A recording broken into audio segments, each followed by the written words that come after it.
안녕하세요. 지역전략연구소 소장 오 박사입니다. 네, 반갑습니다. 오늘 특별히 오늘 마련한 코너는 구직활동의 어려움 극복하기. 이제 이런 코너를 만들었고요. 오늘 특별히 전문가 한 분 모셨습니다. 우리 정도현 코치님 큰 박수 맞이하겠습니다. 박수. 네, 짝짝짝. 안녕하세요. 네. 반갑습니다. 예, 소개 한번 해주시죠. 예, 저는 사랑과 직업연구소의 정도영이라고 하고요. 커리어 컨설팅, 그러니까 다른 사람들의 재취업을 돕는 일을 만 14년째 하고 있습니다. 예, 뵙게 돼서 반갑습니다. 네, 반갑습니다. 반갑습니다. 저랑 입사 동기세요. 네, 고등노동부에 있을 때 입사 동기를 만나서 20년 만에 저 방송을 할 줄은 생각 못했네요. 인연은 네. 정말 놀라운 네, 겁니다. 반갑습니다. 그래서 재직구 살면 안 되죠, 우리가? 네, 좋습니다. 자, 그러면은 우리가 이제 본격적으로 좀 준비를 하는데요. 아마 이제 다들 원하시는 게 이제 취업을 많이 다 원하시겠죠, 그죠? 그렇죠. 특히 이제 제가 강화에는 2년 정도 계속 이제 특강을 하면서 많이 이렇게 정말 의지는 있으신데 취업할 데가 없거나 그러니까 사실 일자리가 많지 않기도 하고 여러 가지 취업에 또 어려움들이 많으셔서 굉장히 힘들어하시는 걸 많이 뵀어요. 그래서 조금 이제 오늘은 성공적인 취업을 해서 우리가 해야 될 것들이 뭔가 준비해야 될 거 이런 것 좀 얘기를 해보고 실시간으로 그 취업의 그 어려움도 좀 고민을 나눠보도록 하겠습니다. 기쁨은 나누면 배가 되고 고민은 나누면 반이 되니까 오늘은 여러분의 고민을 해결해서 반으로 만들어드는 시간을 갖도록 하겠습니다. 일단 뭐 성공적인 취업의 도가 있겠냐만 일단 꼭 좀 신경 써야 돼. 우리가 취업을 해서 있다면 두 가지로 얘기해 줄 수 있을까요? 사실 저는 이제 현장 일을 만 14년 정도 계속 중장년의 재취업 쪽에 초점을 맞춰서 일을 해오고 있는데요. 사실 만 14년이나 한 사람이 이런 표현을 해서 정말 죄송한데 첫 번째 말씀드리고 싶은 것은 이제 구직자의 끈기입니다. 끈기. 예, 이게 그야말로 요즘 세태로 하면 노력이라고 하나요? 노력. 죽어라고 짜내는 노력을 말하는 것이 아니라 사실은 의외로 굉장히 많은 분들이 구직 활동에 전념하시지 못하는 경우들이 굉장히 많죠. 개인들이 사정도 여러 가지 다르고 여러 가지 문제점들이 있다 보니까 구직 활동에 전념하시는 분도 생각보다 많지 않고 그 방법조차도 정확하게 실행하시는 분이 별로 많지 않은 것 같아요. 네. 그래서 몇 번 흔히 생각하시듯이 인터넷 보고 구직 활동 몇 번 지원하고 이러다가 안 되면 안 되나 보다 이러신 경우도 많고요.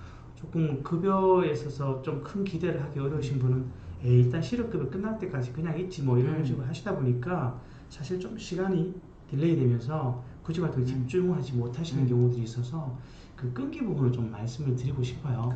끈기요. 그러니까 사실은 저희 이제 여기 실업급여 받으시는 거 많은데 솔직히 이제 실업급여 받다 보면 약간 그래도 심리적인 좀 안정이 좀 되고 또 이렇게 또 쉬면 이렇게 아픈 데가 많더라고요. 그래가지고 좀 병원 치료도 받고 좀 쉬었다가 이제 약간 끝날 때쯤 해야지 그랬는데 취업이 잘 안 되는 경우가 꽤 있으세요, 그죠? 그렇죠. 예. 그래서 첫 번째로 말씀드린 게 끈기라면 사실 두 번째 하나 더 말씀 꼭 드리고 싶은 것은 주변에 사람들의 지원을 최대한 활용하실 수 있게 하자는 겁니다. 아주 쉬운 것으로 내가 이제 일을 하겠다라는 그런 의지를 주변에 굉장히 많이 알리시는 게 좋습니다. 예를 들면 이런 거죠. 제가 집사람이 10년 동안 딱 경력 단절 상태였어요. 그러셨어요. 그러다가 이제 애가 좀 크고 일을 하고 싶어서 저한테 얘기를 했는데 제가 명색이 직업 전문가니 어쩌니 하면서도 정작 저희 집사람을 처음 취업시킨 건 제가 아니었거든요. 가족이 원래 더 어려워요. 제 머리 먹고 못 갔어요.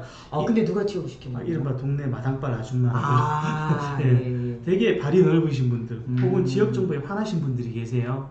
그렇게 주변에 최대한 많이 알리는 과정에서 시작할 수 있는 계기들이 많이 만들어지기 때문에 일단 퇴직을 하셨다면 나는 일을 다시 하겠다라는 것들을 최대한 주변에 널리 알려주시는 게 좋습니다. 지금처럼 특히나 경기가 어려워지는 상황, 고용이 어려워지는 상황에서 혼자 모든 것을 해결하시려고 드시면 굉장히 어려워질 수 있다는 점을 좀 기억해 주셨으면 좋겠는데요. 통계적으로 보면 현장에서 일하는 사람의 감각으로 보면 아마도 한 80% 이상 중장년 일자리의 80% 이상은 거의 그런 사람을 통한 정보로 움직이게 된다고 생각하시면 될 것 같습니다. 의외로 우리가 인터넷 이런 게 되게 활성화되어 있지만 그래도 취업하는 코스가 어떻게 보면 성공적인 취업을 했다라고 하는 사람 또 옆으로 물어보니까 오히려 주변의 사람들, 지인들을 통해 지인 찬스를 통해서 그 취업을 하신 분이 많다 이런 얘기고, 그러니까 크게 두 가지는 끈기와 주변의 사람들을 좀 널리 알려서 내 취업의 사실을 알려라 이런 거죠. 활용하자라는 네, 거죠. 활용하자. 이 두 뭐, 가지를 잊지 마셔라. 오 박사님께서도 아시겠지만 저희 현장에서 일하는 사람들끼리는 그런 말 해요. 중장년이 인터넷만 뒤지는 것은 사실은 구직 활동을 하는 게 아니라고 해도 거의 무방할 정도로 확률적으로 낮다는 얘기죠. 그러니까 벌써 이제 쫙 올라와요. 근데 우리가 참 이렇게 이제 항상 제일 질문이 많이 나오는 게 뭐냐면, 취업이 어려운 그러면 다 빼고 뭐라 그러냐면, 나이가 너무 많아서 여기 57세, 예, 민증 까졌어요, 민증. 자, 57세인데 취업이 안 돼요 라고 지금 정태인님께서 얘기해 주셨어요. 이 질문이 어떻게 보면 오늘 가장 나이가 많아서 취업이 잘 안 되는 거 정말 사실이죠, 그죠? 예. 어떻게 할까요? 예. 나이는 깎을 수가 없어요. 자, 이때 뭐 전제가 좀 필요할 것 같아요. 네. 그건 뭐냐면, 일단 말씀하신 대로 나이는 이거 우리가 어떻게 할 수 있는 게 아니라서 네. 개인이 내가 이 나이면 무조건 안 된다고 생각하시면 사실 할 수 있는 게 없어요. 예. 그리고 나이라는 게 굉장히 상대적이죠.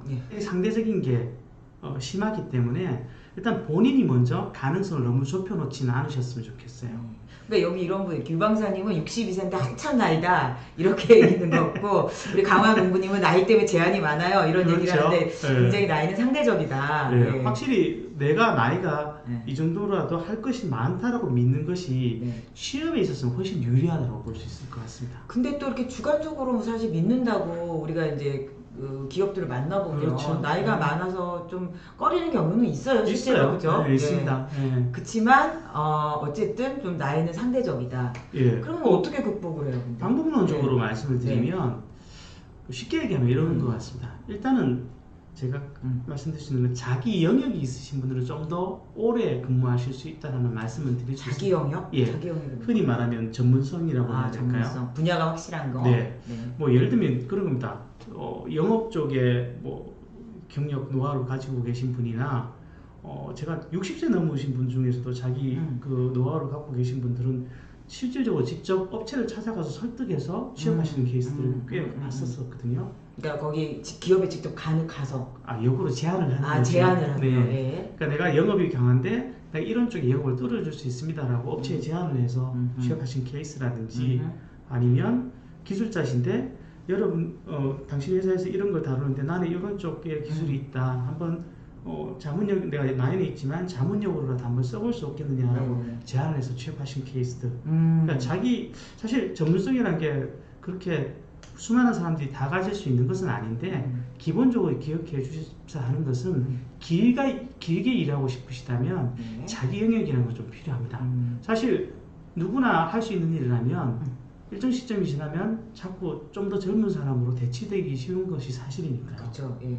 그렇지만 전문성을 가진 분들은 자신의 경력을 어필을 좀 해서 이렇게 그렇죠. 접촉을 하는 게 네. 방법이고, 또 그 다음에 나는 특별한 거 없다. 네. 정말로 나는 나이도 꽤 많은 편이고 객관적으로 봐도 좀 많은 편이고 특별한 게 없는데 그래도 일은 하고 싶다라고 하시는 분이 계시다면, 지금 현재 상황 같으면 공공영역에 주목하시는 것이 공공영역. 꼭 필요할 것 같습니다. 네. 쉽게 얘기하면 이틀 전인가요? 22일 날 문재인 대통령이 그런 말씀하셨죠. 코로나에 대비해서 일종의 한국판 뉴딜 정책을 시행하겠다 그랬는데 일자리 50만 개를 만들겠다 그랬었습니다. 사실 안 그래도 그 고령자층을 위해서 인위적으로 일자리들이 굉장히 많이 만들어지고 있던 상황이었는데, 앞으로 이런 것들이 더 일반화된다면 훨씬 많은 일자리가 만들어질 거예요.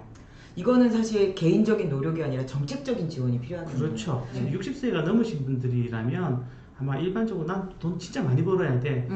뭐 상황이 그러실 수는 있으나 실제로 그렇게 욕심내시는 분은 그렇게 많지는 않으실 가능성이 있어서 그런 분들이시면 지역 인근에서 가볍게 할 수 있는 일들 같은 것들을 공공에 찾아보시는 게 좋은데, 항상 정보가 부족해요. 그렇죠. 예를 들면 어떤 지역에서 제가 60대에서 70대 사이에 시 지역의 조경 업무를 11개월 정도 하는 업무를 하시던 분들을 제가 상담하러 교육하러 간 적이 있었는데, 깜짝 놀랐는 게 평균 연령 65세 정도 됐어요. 그런데 급여는 200만 원이 넘으시더라고요. 근데 그 지역에 살고 있는 사람인데도 불구하고 저는 사실 그 일자리가 언제 나오는지도 몰랐거든요.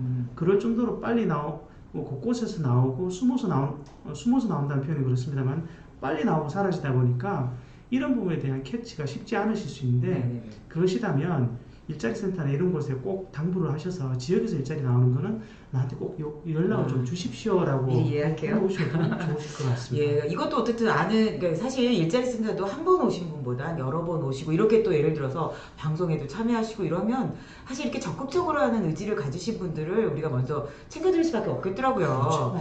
그리고 또 60세 이상이면 시니어 인턴십이라고 있어요. 저희가 그렇죠. 이제 일자리 센터에서 좀 안내하고 있거든요.